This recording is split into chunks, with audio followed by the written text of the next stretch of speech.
नमस्कार, आप देख रहे हैं डीडी न्यूज। आपके साथ मैं हूं पराक्रम सिंह शेखावत। भारत एट 7 में आप सभी का बहुत स्वागत है। अगले आधे घंटे बताएंगे आपको राज्यवार खबरें। शुरुआत करेंगे सुर्खियों के साथ। प्रधानमंत्री इंटर्नशिप योजना के पायलट प्रोजेक्ट की हुई शुरुआत। देश में हर साल कम से कम 1 लाख युवाओं को मिलेगी इंटर्नशिप। योजना में आरक्षण के नियम रहेंगे लागू।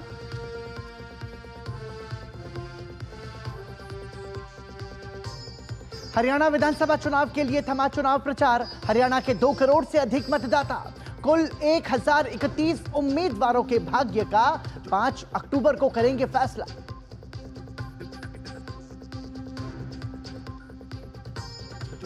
कर्नाटक के मंत्री दिनेश गुंडूराव के वीर सावरकर पर आपत्तिजनक बयान को लेकर घिरी कांग्रेस। भाजपा ने बताया स्वतंत्रता सेनानी का अपमान। वीर सावरकर के परिवार ने मानहानि का मामला दर्ज कराने की कही बात। दिल्ली में ड्रग्स बरामदगी का कांग्रेस कनेक्शन। मुख्य आरोपी तुषार गोयल के कांग्रेस यूथ आरटीआई सेल से संबंध। भाजपा ने कहा मोहब्बत की दुकान में मिल रहा है नशे का सामान। कांग्रेस ने झाड़ा पल्ला। इजराइल का दक्षिणी लेबनान में दर्जनों हिजबुल्लाह कमांडरों को मार गिराने का दावा। उत्तरी इजराइल पर लेबनानी सीमा से दागे गए लगभग 25 रॉकेट। बेरूत सहित कई लेबनानी इलाकों में इजरायली हवाई हमले।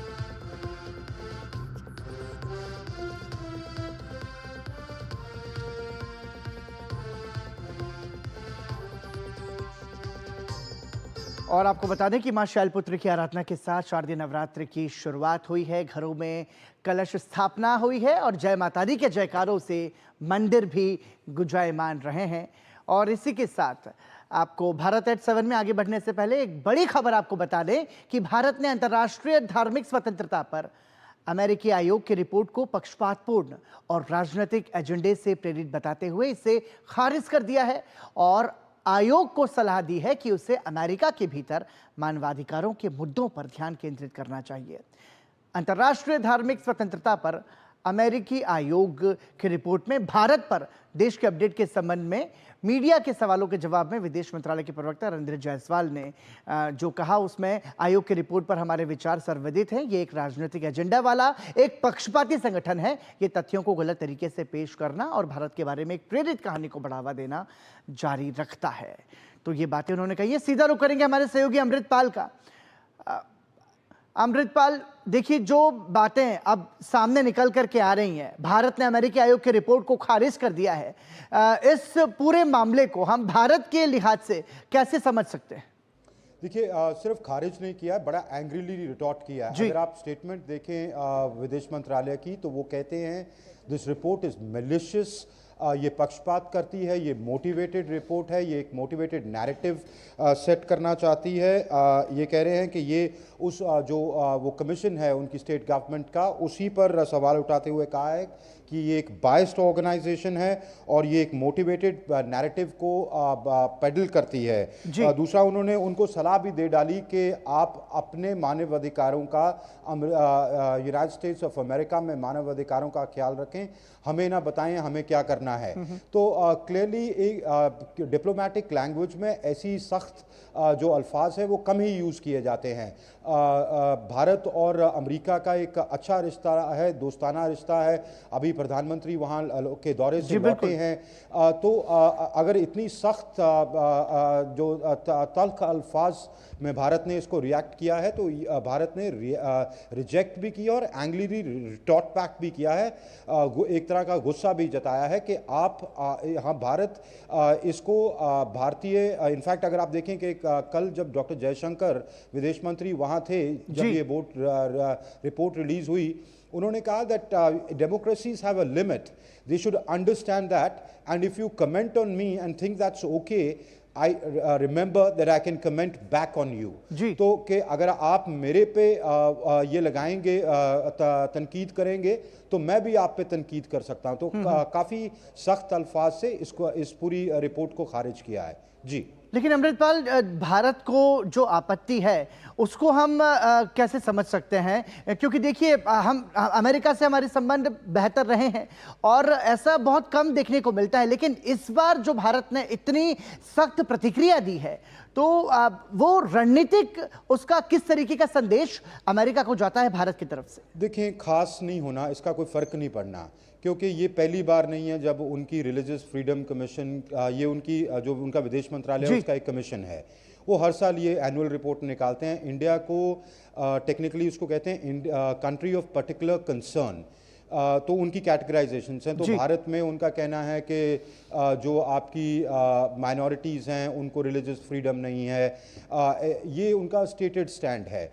ठीक है। और ये स्टैंड चाहे वो रिपब्लिकन हुकूमत रही हो चाहे डेमोक्रेटिक हुकूमत रही हो, ये उनका एक स्टैंड रहा ही है उनकी कमीशन का। तो उन्होंने कह दिया, हमने सुन लिया, हमने जवाब दे दिया, उन्होंने भी सुन लिया। जो द्विपक्षीय ताल्लुकात हैं उस पर मुझे नहीं लगता ज़्यादा असर होना है इसका, क्योंकि उनके अपने कुछ मापदंड हैं जिन पर वो उनके हिसाब से रिलीजियस फ्रीडम इसको कहते हैं या उसको डिफ़ाइन किया जाता है। तो पर लार्जर रिलेशनशिप में मुझे नहीं लगता पराक्रम कि इसका कोई बड़ा असर होने वाला है। जी। हालांकि देखिए वहां पर अभी हमने देखा कि अमेरिका में चुनाव भी है, राष्ट्रपति चुनाव, और 5 नवंबर को वहां पर वोटिंग होगा। और क्या ऐसे में इस जो रिपोर्ट आई है अमेरिकी आयोग की, उसका वहां पर जो एनआरआई वोटर्स हैं उस पर भी कुछ असर पड़ सकता है क्या? नहीं जी, उसका ये रिपोर्ट पता कैसे आती है उठा के आप लाइब्रेरी की शेल्फ पे रख देते हैं। इससे ज़्यादा इस रिपोर्ट का कोई मतलब नहीं है। एनुअल एक्सरसाइज है एक कमीशन की, ऐसी कई कमीशंस हैं जो इससे इख्तलाफ रखती हैं, वो दूसरे तरीके से देखती हैं। जो आपकी इंडियन अमेरिकन कम्युनिटी है उनके अपने मौक़िफ़ हैं और वो उनके बेसिस पे वोट करते हैं। डेमोक्रेट्स को भी वोट करते हैं, रिपब्लिकन्स को भी वोट करते हैं। आपको ह्यूमन राइट्स को लेके कुछ इश्यूज हैं उनके साथ। हर चीज़ तो जब दो दोस्त भी होते हैं उनके हर व्यू नहीं मिलता होता, तो इस तरह से इस रिपोर्ट को देखा जाता है। जी, बहुत बहुत धन्यवाद अमृतपाल इस तमाम जानकारी के लिए। तो देखिए भारत का रुख स्पष्ट है और विदेश मंत्रालय ने स्पष्ट रूप से कहा है कि हमने इसकी कड़ी प्रतिक्रिया दी है अमेरिकी आयोग के इस रिपोर्ट की। बहरहाल बढ़ेंगे आगे और अब बात हरियाणा में चुनाव की। हरियाणा में जो चुनाव प्रचार है उसका शोर थम चुका है। हरियाणा में विधानसभा चुनाव को लेकर के आज चुनाव प्रचार पूरी तरह से थम गया और प्रचार के अंतिम दिन भाजपा और कांग्रेस सहित सभी दलों ने चुनाव प्रचार में अपनी पूरी ताकत लगा दी। राज्य में जहां कांग्रेस पार्टी की ओर से राहुल गांधी ने प्रचार का नेतृत्व किया, तो वहीं भाजपा की ओर से 3 राज्यों के मुख्यमंत्री समेत कई वरिष्ठ नेता पार्टी उम्मीदवारों के पक्ष में प्रचार के लिए मैदान में उतरे।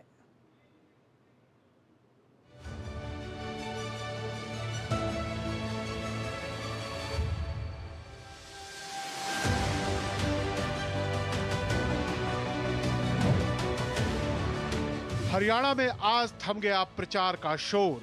5 अक्टूबर को होगा मतदान। प्रचार के अंतिम दिन भाजपा कांग्रेस समेत सभी दलों ने झोंकी पूरी ताकत। भाजपा शासित राज्यों के मुख्यमंत्रियों समेत कई वरिष्ठ नेताओं ने किया प्रचार। कांग्रेस की ओर से राहुल गांधी ने की प्रचार की अगुवाई। 3 अक्टूबर तक उम्मीदवारों को मिले चुनाव प्रचार के लिए पूरे 49 दिन। भाजपा ने कांग्रेस पर 5,000 करोड़ रुपए के अंतर्राष्ट्रीय ड्रग्स सिंडिकेट मामले में लगाए आरोप। भाजपा ने कहा मोहब्बत की दुकान में अब नशे का सामान। हरियाणा की 90 विधानसभा सीटों पर 5 अक्टूबर को है मतदान।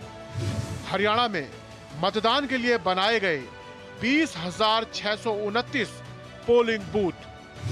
18 से 19 आयु वर्ग के 5,24,514 युवा मतदाता करेंगे पहली बार मतदान। हरियाणा में विधानसभा चुनाव का आज अंतिम दिन था और चुनाव प्रचार के थमने से पहले सभी राजनीतिक दलों के दिग्गज नेताओं ने हरियाणा में ताबड़तोड़ रैलियां की और जनसभा को संबोधित किया। गौरतलब है कि 90 सदस्यीय हरियाणा विधानसभा चुनाव के लिए एक ही चरण में मतदान शनिवार को होगा। वहीं मतगणना 8 अक्टूबर को जम्मू कश्मीर विधानसभा चुनाव परिणाम के साथ होंगे। आज भाजपा के दिग्गज नेताओं सहित कई राज्यों के मुख्यमंत्रियों ने हरियाणा में ताबड़तोड़ रोड शो और जनसभाएं की। हरियाणा के कुरुक्षेत्र में उत्तर प्रदेश के मुख्यमंत्री योगी आदित्यनाथ ने एक जनसभा को संबोधित करते हुए भाजपा की डबल इंजन सरकार के नेतृत्व में राज्य में 10 वर्षों में हुए कार्यों के बारे में बताया और कहा कि भाजपा की सरकार उन महिषासुर, चंड और मुंड के लिए जगत जननी मां भगवती की तरह है जो नशे के व्यापार में लिप्त हैं। तो हरियाणा के पलवल में असम के मुख्यमंत्री हेमंत बिस्वा शर्मा ने कांग्रेस पार्टी पर निशाना साधते हुए कहा कि कांग्रेस हरियाणा में तो बहुत वादे कर रही है, लेकिन राहुल गांधी और प्रियंका गांधी ने हिमाचल प्रदेश में चुनाव के दौरान किए वादे अब तक पूरे नहीं किए हैं। वहीं दूसरी ओर कांग्रेस नेता राहुल गांधी ने भी नूह, महेंद्रगढ़, अटेली और नारनौल में विधानसभा क्षेत्रों में जनसभाओं को संबोधित किया। लोकसभा में नेता प्रतिपक्ष राहुल गांधी ने कहा, जितनी छोटी छोटी पार्टियां हैं वो सब भाजपा की ABCDEF टीम है, इनको समर्थन मत दीजिए और कांग्रेस को वोट कीजिए। वहीं आज भाजपा सांसद और बीजेपी प्रवक्ता सुधांशु त्रिवेदी ने इंटरनेशनल ड्रग्स सिंडिकेट में आरोपी के साथ कांग्रेस कनेक्शन को लेकर कांग्रेस पार्टी पर निशाना साधते हुए कहा कि राहुल गांधी के मोहब्बत के दुकान में नशे का सामान बिक रहा है। वहीं रोहतक में हरियाणा के पूर्व मुख्यमंत्री और कांग्रेस नेता भूपेंद्र सिंह हुड्डा ने दावा किया कि पूरे प्रदेश में कांग्रेस के पक्ष में लहर है। 36 बिरादरी ने तय कर लिया है कि हरियाणा में अगली सरकार कांग्रेस की ही बनेगी। जेजेपी नेता दुष्यंत चौटाला ने भी प्रचार के अंतिम दिन जनता से अपने गठबंधन के पक्ष में वोट देने की अपील की, तो इनेलो बसपा गठबंधन ने भी जनता के बीच जाकर मतदान की अपील की। जनादेश डेस्क, डीडी न्यूज। और यहाँ रुक रहे हैं एक छोटे से ब्रेक के लिए। देखते रहिए डीडी न्यूज।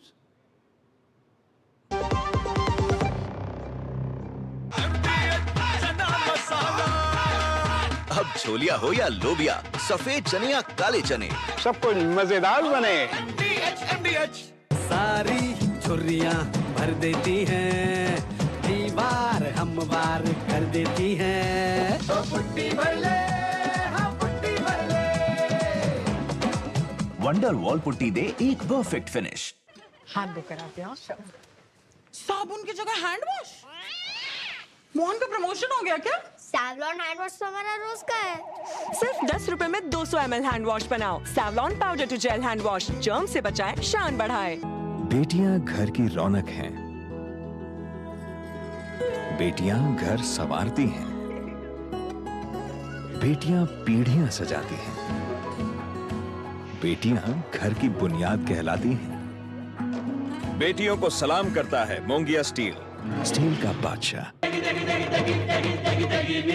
MDH की देगी मिर्च, देगी मिर्च का तड़का, अंग अंग फड़का। MDH की देगी मिर्च। सारी छुर्रियाँ भर देती हैं, दीवार हमवार कर देती हैं। तो पुट्टी भर ले, हाँ पुट्टी भर ले। वंडर वॉल पुट्टी दे एक परफेक्ट फिनिश। ब्रेक के बाद आपका एक बार फिर स्वागत है। आप देख रहे हैं भारत एट 7 और हमारे देश में इस वक्त सावरकर के ऊपर राजनीति तेज हो गई है। दरअसल कांग्रेस पार्टी ने आदतन और एक बार फिर वीर सावरकर का अपमान किया है। इसके पहले भी कांग्रेस पार्टी के जो तमाम सारे नेता हैं वो वीर सावरकर पर कई तरह के आरोप और सवाल उठाते रहे हैं और इन सभी आरोपों का भाजपा ने बहुत ही पुरजोर तरीके से विरोध किया है। और आपको बता दें कि वीर सावरकर जिनका बहुत योगदान रहा है राष्ट्र निर्माण में, और ऐसे में हमने देखा कि प्रधानमंत्री नरेंद्र मोदी ने भी कांग्रेस के नेताओं की जो बयानबाजी उस पर रही है उस पर उन्होंने कड़ी आपत्ति जताई है। और प्रधानमंत्री नरेंद्र मोदी ने यह भी कहा है कि महाराष्ट्र समेत भारत की जो देशभक्त जनता है वो वीर सावरकर के अपमान को भूलेगी नहीं। और उन्होंने कहा कि ये कांग्रेस के नेतृत्व को ये समझना चाहिए कि ऐसे स्वतंत्र वीर जिन्होंने भारत की स्वतंत्रता में, भारत की रक्षा में और भारत के निर्माण में अपना सर्वस्व न्यौछावर कर दिया, कम से कम ऐसे नेता पर इस तरीके की बयानबाजी न दी जाए।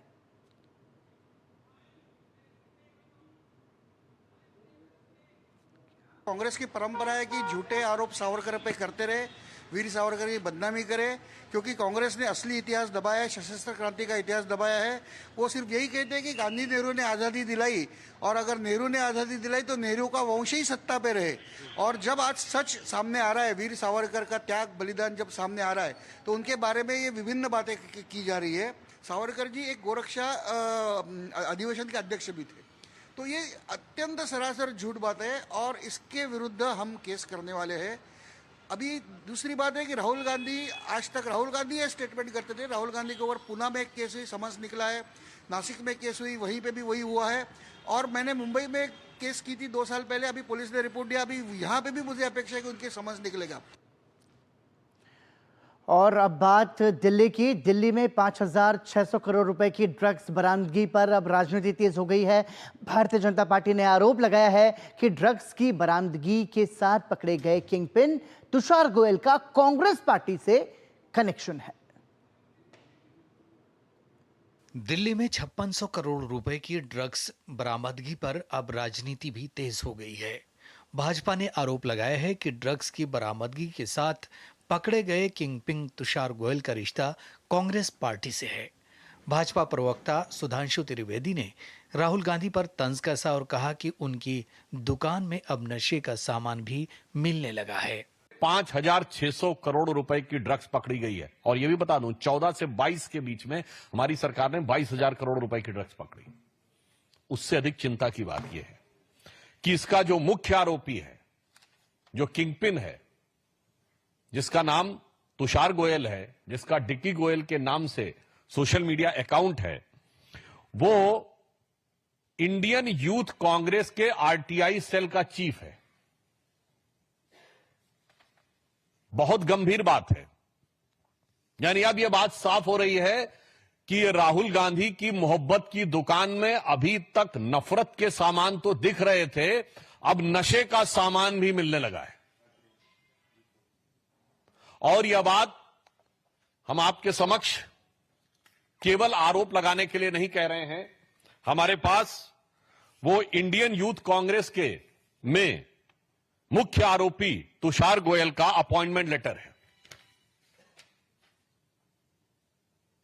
ये 24 मार्च 2022। और महत्वपूर्ण बात यह है कि इस अपॉइंटमेंट लेटर में राहुल गांधी जी और सोनिया गांधी जी का भी जिक्र है।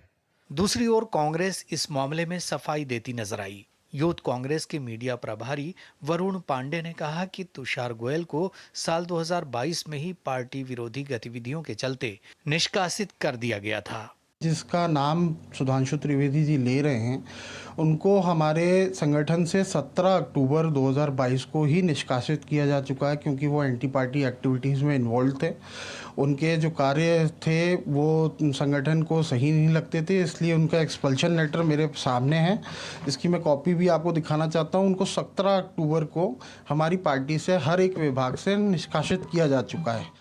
दिल्ली में इतनी भारी मात्रा में ड्रग्स बरामदगी की तुलना यूपीए सरकार के कार्यकाल से करते हुए भाजपा प्रवक्ता सुधांशु त्रिवेदी ने कहा कि दिल्ली में 5,600 करोड़ रुपए की ड्रग्स बरामद होने की यह मात्रा इसलिए भी महत्वपूर्ण है क्योंकि पूरे भारत में यूपीए के शासनकाल में 2006 से 2013 के बीच मात्र 768 करोड़ रुपए के ड्रग्स की बरामदगी हुई थी, जबकि ये वो दौर था जब मुंबई से लेकर पंजाब तक ड्रग्स की गिरफ्त में था। इसकी तुलना में 2014 से 2022 तक भाजपा सरकार के दौरान 22,000 करोड़ रुपए की ड्रग्स पकड़ी गई। बता दें कि पिछले दिनों दिल्ली पुलिस की स्पेशल सेल ने 4 कुख्यात ड्रग्स तस्करों को गिरफ्तार कर 5600 करोड़ रुपए की ड्रग्स की खेप बरामद की थी। इस मामले में अब बड़ा खुलासा हुआ है। खबरों के अनुसार इस मामले का मास्टरमाइंड तुषार गोयल उर्फ डिक्की 2022 में कांग्रेस आरटीआई सेल का चेयरमैन रह चुका है। Bureau report, DD news. और यहाँ रुक रहे हैं एक छोटे से ब्रेक के लिए। देखते रहिए डीडी न्यूज। सारी छुर्रियां भर देती हैं, दीवार हमवार कर देती हैं। तो पुट्टी भर ले, हाँ पुट्टी भर ले। वंडर वॉल पुट्टी दे एक परफेक्ट फिनिश। बढ़िया है। प्राकृतिक हल्दी, मिर्ची, धनिया। नहीं, मिर्ची, धनिया, हल्दी, MDH। मसाले सच बेटियां घर की रौनक हैं। बेटियां घर संवारती हैं। बेटियां पीढ़ियां सजाती हैं। बेटियां घर की बुनियाद कहलाती हैं। बेटियों को सलाम करता है मोंगिया स्टील, स्टील का बादशाह। वो मिस्टर विकास की फाइल आप पॉलिसी बाजार। मैम, आपका हेल्थ इंश्योरेंस क्लेम अप्रूव हो गया है। अब आप सर को घर ले जा सकती हैं। क्लेम के टाइम पे हमेशा आपकी हेल्प को तैयार। पॉलिसी बाजार, 1 करोड़ का हेल्थ इंश्योरेंस सिर्फ 390 रुपए महीने से शुरू। सारी झुर्रियाँ भर देती हैं, दीवार हमवार कर देती हैं। तो पुट्टी भर ले, हाँ पुट्टी भर ले। वंडर वॉल पुट्टी दे एक परफेक्ट फिनिश। गोल्डी मसाले के 100 ग्राम के स्पेशल पैक्स में फ्रेशनेस लॉक है। ऐसे गोल्डी मसाले जहां जाएं रिश्ते बनाएं। ब्रेक के बाद एक बार फिर आपका स्वागत। आप देख रहे हैं भारत एट 7। नेपाल में हो रही भारी बारिश की वजह से बिहार का हाल बेहाल है। बिहार के 16 जिले भीषण बाढ़ से प्रभावित हैं। गंडक, कोसी, बागमती, महानंदा सहित कई अन्य नदियां उफान पर हैं, तो कुछ तटबंध टूटने से स्थिति और भयावह हो गई है। बिहार में 9 लाख से ज्यादा लोग बाढ़ से प्रभावित हुए हैं। राज्य सरकार एनडीआरएफ, एसडीआरएफ के साथ सेना बचाव और राहत कार्य में युद्ध स्तर पर जुटी हुई है। बिहार में बाढ़ की स्थिति गंभीर बनी हुई है। पूर्वी और मध्य नेपाल के साथ बिहार के कई क्षेत्रों में भारी बारिश से कोसी, बागमती और अन्य नदियों का जलस्तर फिर बढ़ने लगा है। बिहार के करीब 16 जिलों में इन दिनों बाढ़ का कहर देखा जा रहा है। बिहार के मुजफ्फरपुर में बागमती नदी का जलस्तर बढ़ने और बांध टूटने से तबाही मच गई। बाढ़ की वजह से बड़ी संख्या में लोग विस्थापित हुए। जहां बाढ़ प्रभावित क्षेत्रों में सामुदायिक रसोई की व्यवस्था की गई है और जरूरत के अनुसार पॉलीथीन शीट और नावों की व्यवस्था भी की जा रही है। चिकित्सा शिविर और पशुओं के लिए चिकित्सकों की सेवाएं उपलब्ध कराई जा रही हैं। बिहार में सीतामढ़ी जिले के बेलसंड, रुन्नीसैदपुर, बैरगनिया में सैलाब से हाहाकार मचा है। यहाँ भी पीड़ितों की हर संभव मदद की जा रही है। कम्युनिटी किचन के साथ मेडिकल कैंप और पीड़ितों के रहने की व्यवस्था भी की गई है। इसके साथ ही पॉलीथीन शीट का भी वितरण पीड़ितों के बीच किया गया है। बिहार सरकार और सीतामढ़ी जिला प्रशासन जो फ्लड अफेक्टेड एरियाज हैं उनमें लगातार राहत कार्य पहुंचा रही है। इसके साथ ही कम्युनिटी किचन भी रन किया जा रहा है। जहां पर ज़रूरत हो रही है वहां एसडीआरएफ और एनडीआरएफ की टीम बोट के सहारे लोगों को सुरक्षित स्थान पर भी पहुंचा रही है। ऐसे में हमारे साथ में सीतामढ़ी के डीएम है। आइए जानते हैं क्या कुछ इंतजाम अभी तक किए गए हैं लोगों की सुरक्षा। देखिए, सीतामढ़ी जिले में बागमती जो नदी है उसमें अप्रत्याशित व्यवस्था में वृद्धि होने के कारण हमारी लगभग 27 पंचायत जो है बाढ़ग्रस्त हो गई अंचल और यहाँ पर अब हम लोग के द्वारा 28 सामुदायिक किचन चलाए जा रहे हैं, जिसमें आज लगभग 14,000 लोगों ने भोजन किया है।